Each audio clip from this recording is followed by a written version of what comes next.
চলো। নমস্কার বন্ধু, অনেক দিন ভিডিও ছাড়তে পারছি না এই বৃষ্টির কারণে।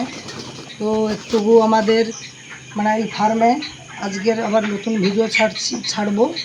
তো আজকের আমি এখন বর্তমান তো রাত 10টা বেজে গেছে। আমি রাত 10টায় বরাবর খাবার দিই।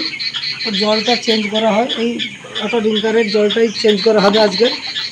এবারে এটা পার ডে 2বার করেই চেঞ্জ করা হয় সারাদিনে। তো ময়লা ওরা তুলে দেয়। আর এই খাবারটা দেওয়া হবে, কারণ রাত 10টায় আমি দিই, সকাল 8টায় দিই। কারণ আমাদেরকে একটু নাইটে কাজ করতে হয়, কারণ আমাদের একটা দোকান আছে, দোকানের জন্য আমাদের একটু দেরি হয়ে যায়।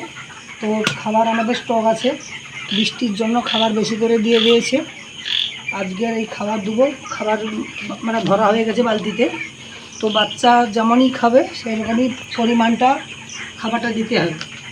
এই 2 বালতি করে খাবার, 2 বস্তা খাবার এই 1500 পাখির উপরে দিতে হবে। 2 বস্তা খাবার। তো ওরা হচ্ছে খাবারটা খেয়ে নেবে, বেশি স্কিপ করে নেবে। এই খাবার দেওয়া হচ্ছে, এই 2 হাতা করে খাবার দেওয়া হবে। এটা 2 হাতা একটা হচ্ছে 1-1.5 কেজি করে খাবার দেওয়া হচ্ছে প্রত্যেকটা ফিডারে।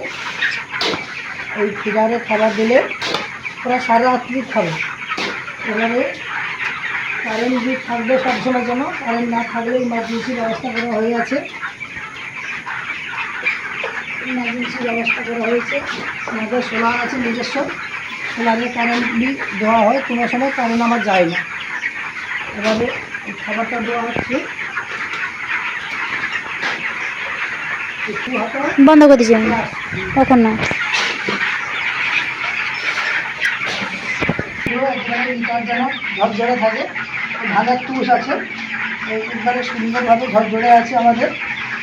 আজকের বয়সটা হয়েছে 21 দিন। মুরগির বডি ওয়েট আছে 1 কেজি, 1 কেজি প্লাস হয়েছে, কিন্তু আমরা 1 কেজি হিসাবে ধরে রেখেছি। পুরো লিটার একবারে শুকনো রেখেছি।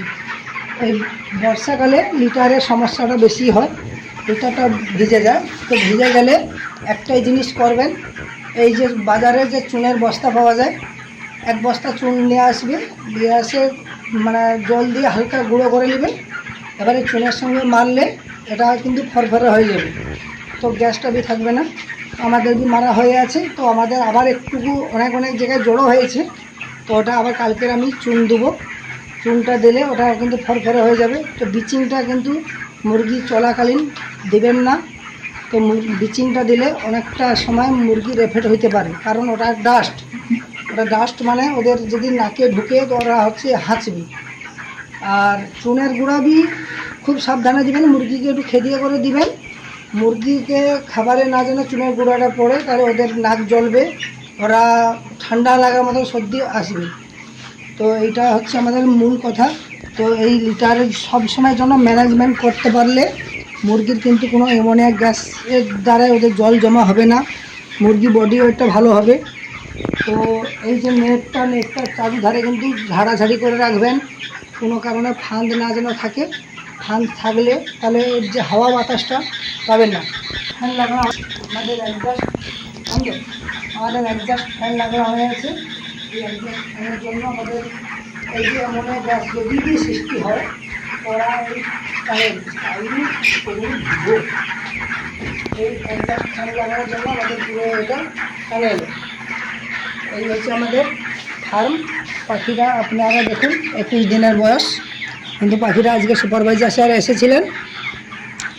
সুপারভাইজার এসে বলছে যে পাখির কোয়ালিটি ভালো আছে, হেলদি আছে এবং একেবারে হাই কোয়ালিটি। কারণ আমি বরাবরের জন্য আমার 2500 প্লাস আমি পাখি বরাবর আমার 38 দিনে হয়। তো এটা আমার টার্গেট। তো আমি কিভাবে করি, আমি রাত 3টে পর্যন্ত আমি কিন্তু মুরগি ঘরেই কাজ করি, আমি আমার স্ত্রী কাজ করি। কেন? আমাদের লিটার এখন এই রকমই দেখছেন। তো কাল সকালে আমি তো আপনাকে দেখাবো একেবারে ঝরঝরে, কিন্তু রাত্রে আমরা এই লিটারের কাজটা আমরা করব। দিনে করি না, দিনে আমাদের দোকানের জন্য আমরা দোকানে চলে যাই, তো দিনে পারি না, যা হয় রাত্রে আমরা সময় দিই। তো এই হচ্ছে আজকের টপিক। ভালো থাকবেন, সুস্থ থাকবেন, আর মুরগির যে পালন করেন তার জন্য একটু পরিচর্যা আপনারা করবেন। তো পরিচর্যা হচ্ছে এর কাজ। এরা হচ্ছে প্রাণী, এদের কিছুই নেই। এদেরকে যেমন শেখাবেন এরা তেমনই শিখবে, বা যেমন রাখবেন তেমনই ভালো থাকবে এরা।